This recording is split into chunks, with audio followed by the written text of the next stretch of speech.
Miao. তিনিই তো রাতে বলেছিলেন উড়িয়ে দেবেন ইরানকে, বিলীন করে দেবেন তাদের সভ্যতা, যা আর কখনো যাবে না পুনরুদ্ধার করা। আর সকালে 2 সপ্তাহের যুদ্ধবিরতি ঘোষণা করে নিজেরাই নিজেদের জয়ী বলে দাবি করছেন। এখন প্রশ্ন, রাতের সিদ্ধান্ত সকালে কেন বদলে গেল? ডোনাল্ড ট্রাম্পের সাম্প্রতিক বক্তব্যে প্রথমে স্পষ্ট ছিল এক ধরনের ম্যাক্সিমাম প্রেশার কৌশল। ইরানের বিরুদ্ধে কঠোর ভাষা, অবকাঠামো ধ্বংসের হুমকি সবকিছুই ইঙ্গিত দিচ্ছিল সম্ভাব্য বড় সামরিক পদক্ষেপের দিকে। কিন্তু বাস্তবতা হলো, যুক্তরাষ্ট্র সরাসরি ইরানে বড় আকারের হামলা চালালে সেটি শুধু 2 দেশের মধ্যে সীমাবদ্ধ থাকবে না, ছড়িয়ে পড়বে মধ্যপ্রাচ্যের কৌশলগত অঞ্চল, বিশেষ করে হরমুজ প্রণালীতে, যা বিশ্বের জ্বালানি সরবরাহের জন্য অত্যন্ত গুরুত্বপূর্ণ। সেখানে অস্থিতিশীলতা মানেই তেলের দাম বৃদ্ধি, বৈশ্বিক অর্থনীতিতে চাপ এবং মিত্র দেশগুলোর উদ্বেগ। দ্বিতীয় বড় বিষয়, ইরানের প্রতিক্রিয়া সক্ষমতা।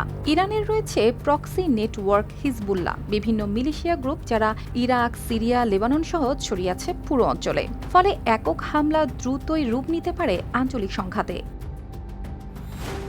তৃতীয়ত, যুক্তরাষ্ট্রের অভ্যন্তরীণ বাস্তবতা। বড় যুদ্ধ মানে বিপুল সামরিক ব্যয়, সেই সাথে রাজনৈতিক চাপ। নির্বাচনী রাজনীতিতে এমন ঝুঁকি নেওয়া সবসময় সহজ সিদ্ধান্ত নয়। এছাড়া আন্তর্জাতিক কূটনৈতিক চাপও গুরুত্বপূর্ণ।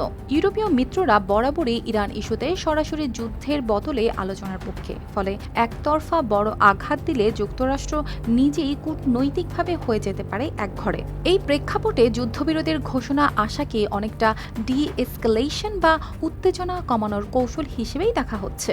কিন্তু এখানেই আসে রাজনৈতিক বয়ান। সরাসরি যুদ্ধ না করেও আমরা জিতেছি এমন দাবি মূলত শক্ত অবস্থান ধরে রাখার চেষ্টা, অর্থাৎ চাপ সৃষ্টি করে প্রতিপক্ষকে থামানো গেছে এই ন্যারেটিভ তুলে ধরা।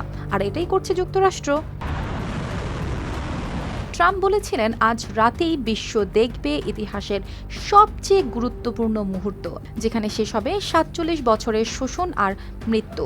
কিন্তু সেই রাতের পরের সকালেই বদলে গেল সব হিসেব। যুদ্ধ নয়, এলো বিরতি। তাহলে